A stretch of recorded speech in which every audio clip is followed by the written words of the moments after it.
The National Electrical Code, commonly referred to as the NEC, provides specific guidelines for electrical installations to ensure safety and proper functioning of electrical systems. One critical aspect of electrical work is the bending of conductors, particularly within enclosures such as fuse disconnect. When dealing with 2/0 AWG stranded copper conductor, it's essential to adhere to the NEC requirements for minimum wire bend radius. The NEC specifies that the minimum wire bend radius for 2/0 AWG stranded copper conductor in a fuse disconnect is 6 inches. This requirement is in place to prevent damage to the conductor's insulation and to maintain the conductor's current carrying capacity. Bending a conductor too sharply can cause the insulation to crack or become damaged, which can lead to short circuits, ground faults, and potentially electrical fires. A bend that is too sharp can also damage the conductor itself, reducing its cross-sectional area and increasing its resistance. This increased resistance can lead to overheating, which can further degrade the insulation and potentially cause a fire hazard. To properly bend a 2/0 AWG conductor, use a wire bending tool designed for this purpose. These tools help to ensure that the bend is smooth and consistent, and that the minimum bend radius is maintained.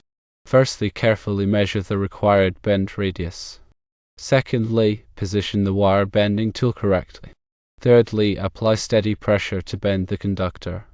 Avoid using excessive force or making sharp, jerky movements. When installing conductors in a fuse disconnect, ensure that there is sufficient space to accommodate the required bend radius. The enclosure should be sized appropriately to allow for the proper bending of the conductors without overcrowding. Overcrowding can make it difficult to install the conductors properly and can also increase the risk of damage to the insulation. In addition to the minimum bend radius, the NEC also specifies requirements for the support and securing of conductors. Conductors must be supported and secured in a manner that prevents them from being subjected to excessive strain or stress. This is particularly important in fuse disconnects, where conductors may be subject to vibration or movement. Use cable ties, clamps, or other appropriate securing devices to support the conductors and prevent them from moving excessively. When working with electrical conductors, always follow safe work practices. Firstly, de-energize the circuit before working on any conductors. Secondly, use appropriate personal protective equipment, including gloves and eye protection. Thirdly, inspect the conductors and insulation for any signs of damage before installing them. If you find any damaged conductors or insulation, replace them immediately. The NEC is updated regularly, so it's important to stay current with the latest requirements. Consult the most recent edition of the NEC for the specific requirements for wire bend radius and other electrical installation practices. It's also important to consult with a qualified electrician or electrical engineer if you have any questions or concerns about electrical installations. They can provide guidance on proper installation techniques and ensure that the installation complies with all applicable codes and regulations. In summary, the minimum wire bend radius for 2/0 AWG stranded copper conductor in a fuse disconnect is 6 inches according to the NEC. Adhering to this requirement is essential for preventing damage to the conductor and maintaining the safety and reliability of the electrical system. Always use appropriate wire bending tools, ensure sufficient space in the enclosure, and follow safe work practices when working with electrical conductors. Staying current with the latest NEC requirements and consulting with qualified professionals are also important for ensuring code-compliant and safe electrical installations. It is worth noting that the specific requirements for wire bend radius may vary depending on the type of conductor, the type of enclosure, and other factors. Therefore, it's always best to consult the NEC and other applicable codes and regulations for the specific requirements for your installation. Furthermore, it's important to consider the manufacturer's recommendations for wire bending when installing conductors in their equipment. Some manufacturers may have specific requirements that exceed the NEC minimum requirement. In addition to the minimum bend radius, the NEC also specifies requirements for the maximum fill of enclosures.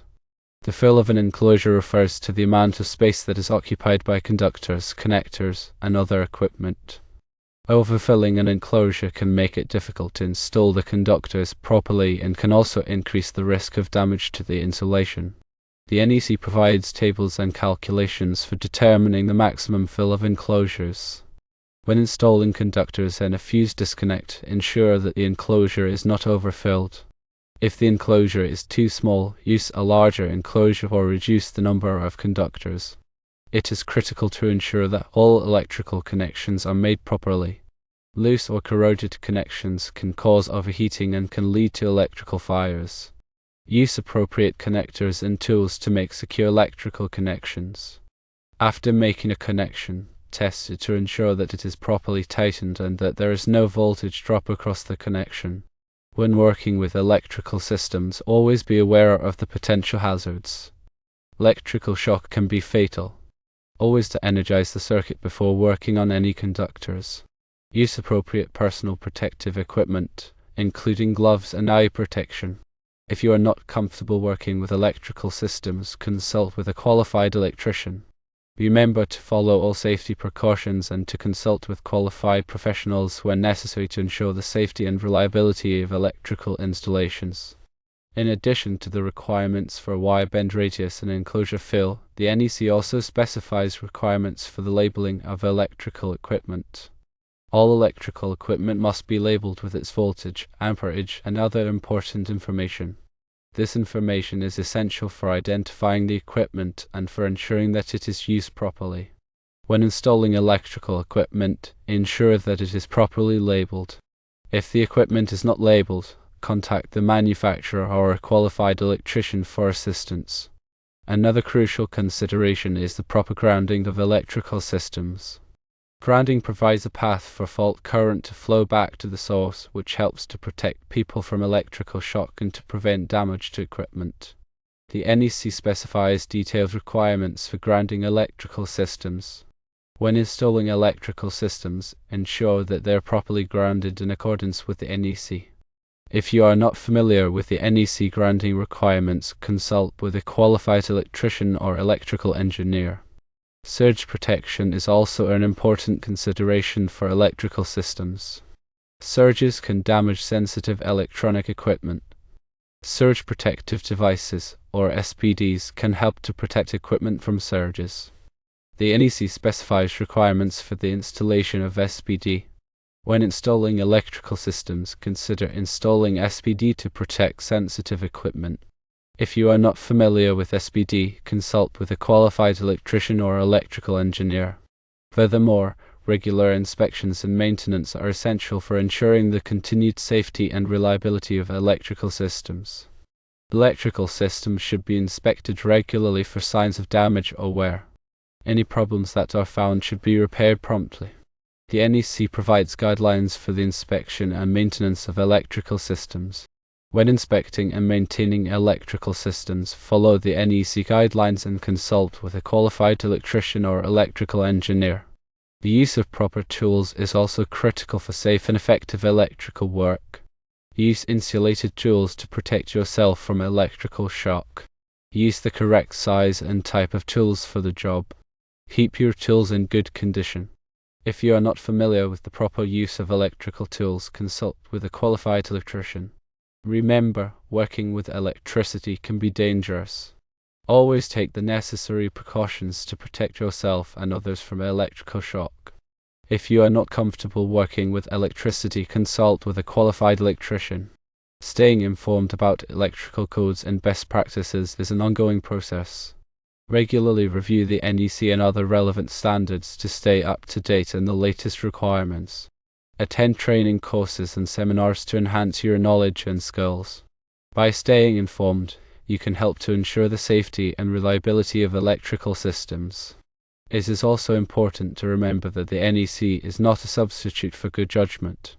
The NEC provides minimum requirements, but it is always best to exceed these requirements when possible. Use your knowledge and experience to make sound decisions about electrical installation. If you are unsure about something, consult with a qualified electrician or electrical engineer. By exercising good judgment and following the NEC requirements, you can help to ensure the safety and reliability of electrical systems. Keep in mind that local codes and regulations may also apply to electrical installations. These local codes may be more stringent than the NEC requirements. It is important to be aware of and comply with all applicable local codes and regulations. Contact your local building department or electrical inspector for information about local codes and regulations.